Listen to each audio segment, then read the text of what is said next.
Hello, നമുക്കിന്നൽപ്പം സ്രാവ് കറി വെച്ചാലോ? അപ്പോൾ ആദ്യം നമുക്ക് നന്നായിട്ട് സ്രാവ് വൃത്തിയായി കട്ട് ചെയ്യാം. സ്രാവ് കറി വെക്കുന്നത് വറുത്തരച്ചിട്ടാണ്.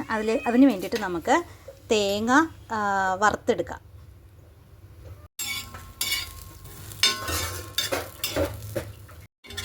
ഏകദേശം മൂത്ത് വരുന്നുണ്ട്. തേങ്ങ മാത്രമാണ് ഇപ്പോൾ നമ്മൾ വറുത്തുകൊണ്ടിരിക്കുന്നത്. ഇതൊന്ന് ഏകദേശം മൂത്ത് വരുമ്പോഴത്തേക്കുമാണ് ബാക്കിയുള്ള പൊടികളെല്ലാം നമുക്ക് ഇതിനകത്ത് ചേർക്കേണ്ടത്. കറിവേപ്പില ഇട്ടു. ഇതിപ്പോൾ നമ്മൾ സ്റ്റൗ ഓഫ് ചെയ്തിട്ടുണ്ട്. പിന്നെ ഇനി അതിൻ്റെ ചൂടിലേക്ക് നമുക്ക് ഇതിലേക്ക് ആദ്യം മുളക് പൊടി 2 സ്പൂൺ ഇളക്കിക്കൊണ്ടേയിരിക്കുക, കരിയാൻ പാടില്ല. മല്ലിപ്പൊടി 2 സ്പൂൺ,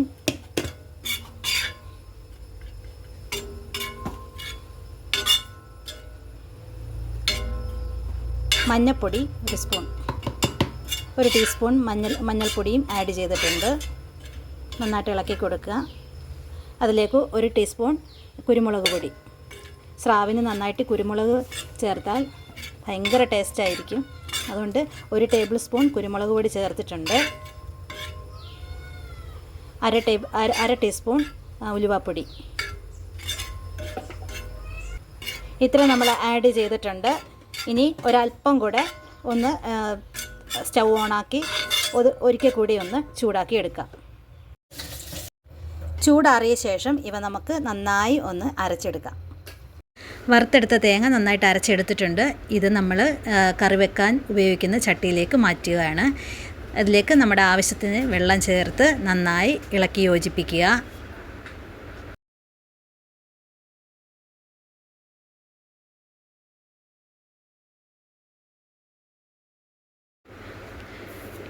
ഇതിലേക്ക് ആവശ്യത്തിന് കറിവേപ്പില, പച്ചമുളക്, എരിവിനാവശ്യമായ പച്ചമുളക് ഇട്ടാൽ മതി. ഇതിനകത്ത് ഏകദേശം ഒരു 4 പച്ചമുളകാണ് ഇട്ടിരിക്കുന്നത്.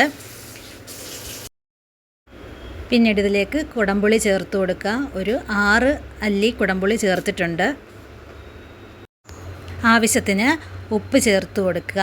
ഇതിലേക്ക് ഇഞ്ചിയും വെളുത്തുള്ളി പേസ്റ്റ് ആഡ് ഉണ്ടായിരുന്നില്ല.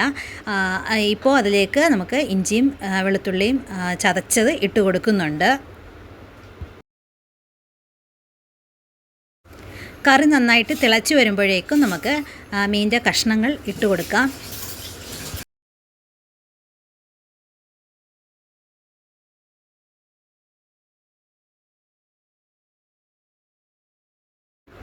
നന്നായി വെന്ത് വരുന്നിടം വരെ അടച്ച് വേവിക്കുക.